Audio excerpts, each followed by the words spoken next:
और बड़ी खबर बिहार की राजधानी पटना से है, जहां ब्लैकआउट के दौरान शूटआउट हो गया। कल रात अपराधियों ने सुल्तानगंज थाना अंतर्गत एक मसाला कारोबारी की गोली मारकर हत्या कर दी।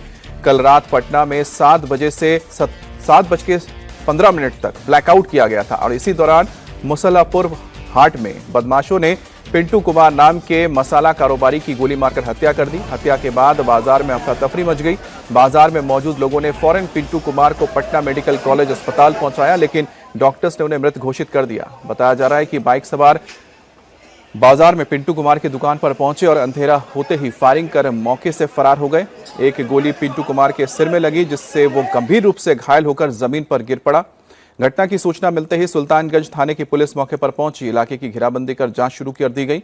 एफएसएल की टीम और डॉग स्क्वाड ने घटनास्थल से सबूत जुटाए हैं। पुलिस के मुताबिक हत्या के पीछे आपसी रंजिश, कारोबार से जुड़ा विवाद या कोई वजह हो सकती है। फिलहाल सभी बिंदुओं पर जांच की जा रही है। आसपास लगे सीसीटीवी कैमरे भी खंगाले जा रहे हैं ताकि अपराधियों की पहचान की जा सके।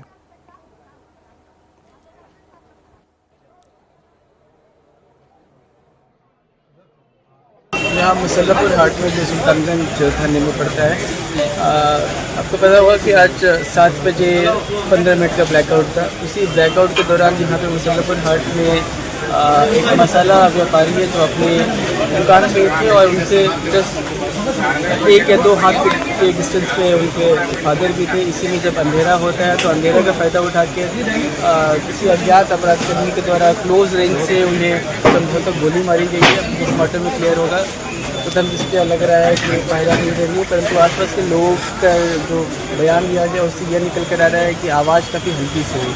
यूजुअली जो फायर आर्म्स होते हैं उनकी आवाज़ काफ़ी लाउड होती है। तो किस प्रकार के हथियार से किया गया, क्यों किया गया, आप ये अनुसंधान कर रहे हैं। अंधेरा था तो अपराधकर्मी को कोई देख नहीं पाया अभी तक जो निकल कर आया है। जो विक्टिम के फादर हैं तो उसी दुकान पे थे और विक्टिम से मुश्किल से 1 या 2 हाथ के डिस्टेंस पे, तो वो भी नहीं देख पाए। तो अब ये पता लगाने की कोशिश कर रहे हैं, हर एक बिंदु का अनुसंधान किया जाएगा और प्रयास करेंगे कि उसका जल्द से जल्द पता लगाया जाए। अभी तक जो निकल कर आया है कि एक ही गोली, एक ही शॉट, क्योंकि आसपास के लोग बता रहे हैं कि हल्की सी आवाज़ आई कुछ करके। अब बाकी एक्सरे और पोस्टमार्टम में। और मध्य प्रदेश के धार जिले में भोजशाला विवाद पर आज हाईकोर्ट ने अपना फैसला देना है। मध्य प्रदेश हाईकोर्ट की इंदौर बेंच में इस मामले पर साल 2022 में याचिका आई थी। पिछले महीने 6 अप्रैल से लगातार सुनवाई के बाद 12 मई को हाईकोर्ट ने अपना फैसला सुरक्षित रख लिया था। इस बीच धार जिले में धारा 163 लागू कर दी गई है।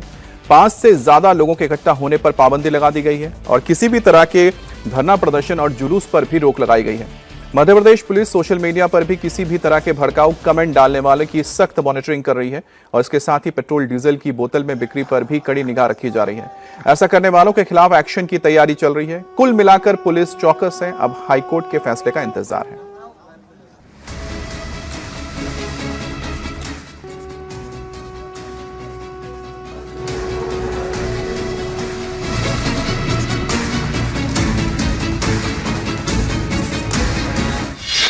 भोजशाला मंदिर या मौला मस्जिद, हाईकोर्ट आज करेगा फैसला।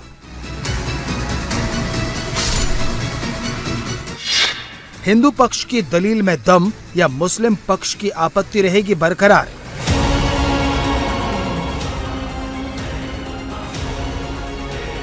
धार में भोजशाला पर फैसले की घड़ी आ गई।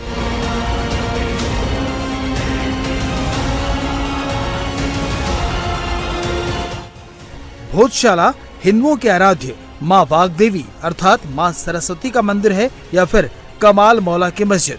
आज इंदौर हाईकोर्ट इस पर अपना फैसला सुना सकता है। भोजशाला का यह केस हिंदू पक्ष और मुस्लिम पक्षकारों के बीच है। हिंदू पक्ष की दलील है कि भोजशाला प्राचीन समय से मां वाग्देवी का मंदिर है। वहीं मुस्लिम पक्ष का दावा है कि इस जगह पर कमाल मौला की मस्जिद है। ये केस कोर्ट में भी चलता रहा और समाज में भी इसे लेकर गहमा गहमी बनी रही। खास तौर पर वसंत पंचमी के दिन पूजा पाठ को लेकर अक्सर यहाँ तनाव का माहौल रहा है, क्योंकि वसंत पंचमी के दिन हिंदू ज्ञान की देवी मां सरस्वती की पूजा करते हैं। आखिरकार यह मामला हाईकोर्ट पहुंचा। ये मामला 2022 में तब शुरू हुआ जब हिंदू फ्रंट फॉर जस्टिस की ओर से हाईकोर्ट में याचिका दायर की गई। याचिका में भोजशाला का धार्मिक स्वरूप तय करने और हिंदू समाज को इसका पूर्ण अधिकार देने की मांग की गई। साल 2024 में एएसआई ने भोजशाला परिसर का 98 दिन तक वैज्ञानिक सर्वेक्षण किया। इसके बाद 23 जनवरी 2026 को सुप्रीम कोर्ट ने वसंत पंचमी पर दिन भर पूजा अर्चना की अनुमति दे दी। 6 अप्रैल 2026 से हाई कोर्ट में नियमित सुनवाई शुरू हुई, जो 12 मई तक चली। इंदौर हाई कोर्ट ने 12 मई को फैसला सुरक्षित कर लिया, जो आज सुनाया जा सकता है। हिंदू पक्ष को उम्मीद है कि उसे नियमित पूजा की अनुमति मिलेगी। हिंदू पक्ष की तरफ से दायर याचिका में कहा गया है कि हिंदू समाज को संविधान के अनुच्छेद 25 के तहत नियमित पूजा अर्चना का अधिकार मिले। भोजशाला परिसर में मुस्लिम समाज की धार्मिक गतिविधियों पर रोक लगाई जाए। भोजशाला परिसर में नमाज पर पूरी तरह से रोक लगाई जाए। केंद्र सरकार द्वारा ट्रस्ट का गठन करके भोजशाला मंदिर का प्रबंधन अपने हाथों में लिया जाए। मां सरस्वती की प्रतिमा की निरंतर पूजा अर्चना सुनिश्चित की जाए। ब्रिटिश म्यूजियम में रखी मां वाग्देवी की प्रतिमा वापस लाकर भोजशाला में स्थापित की जाए। इस मामले पर सुनवाई के दौरान हाईकोर्ट ने 11 मार्च 2024 को आदेश दिया कि archaeological survey of India Bhojshala परिसर का वैज्ञानिक सर्वेक्षण करे। एएसआई ने 98 दिनों तक इसका सर्वे किया और 15 जुलाई 2024 को हाईकोर्ट को अपनी रिपोर्ट सौंप दी। एएसआई की रिपोर्ट में बताया गया कि भोजशाला में 106 खंबे और 82 प्लास्टर मिले हैं, जो पुराने मंदिरों का हिस्सा थे, जिन्हें बाद में कमाल मौला मस्जिद में इस्तेमाल किया गया। स्तंभों पर देवताओं की मूर्तियां, शेर, हाथी और दूसरी आकृतियों को तोड़ा या विकृत किया गया है। 10वीं 11वीं शताब्दी के परमार कालीन शिलालेखों के साथ साथ बाद के समय के सिक्के भी मिले हैं।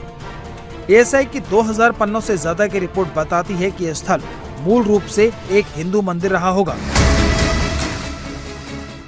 एएसआई के सर्वेक्षण के आदेश को मौलाना कमालुद्दीन वेलफेयर सोसाइटी ने सुप्रीम कोर्ट में चुनौती दी। सुप्रीम कोर्ट ने सर्वे पर रोक लगाने से इनकार करते हुए 1 अप्रैल 2024 को निर्देश दिया कि सर्वे के नतीजों पर कोई कार्रवाई नहीं की जानी चाहिए। अब इस मामले में हाईकोर्ट 6 अप्रैल से लगातार सुनवाई कर रहा है और आज फैसले का दिन है। आज आने वाले फैसले से पहले धार जिले में धारा 163 लागू कर दी गई है। ये ऑर्डर 5 जून तक लागू रहेगा।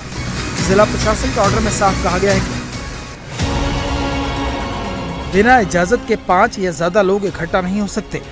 किसी भी तरह के धरना, प्रदर्शन, जुलूस और सार्वजनिक सभा पर रोक है। सोशल मीडिया पर किसी भी तरह के भड़काऊ पोस्ट की मॉनिटरिंग हो रही है। तलवार, चाकू, हथियार, विस्फोटक सामग्री के सार्वजनिक प्रदर्शन पर बैन लगा दिया गया है। पेट्रोल डीजल की जमाखोरी, बोतल, कंटेनर में बिक्री करने पर एक्शन लिया जाएगा। इस आदेश के बीच भोपाल में भी सतर्कता बढ़ा दी गई है। मंगलवार को भोपाल के ओल्ड सिटी इलाके में एक मुस्लिम युवक से मारपीट और आपत्तिजनक टिप्पणी का वीडियो वायरल होने के बाद भारी हंगामा हुआ था। भोजशाला पर फैसले की घड़ी और भोपाल में माहौल का फायदा शरारती तत्व न उठा पाए, इसके लिए पुलिस कड़ी नजर रख रही है।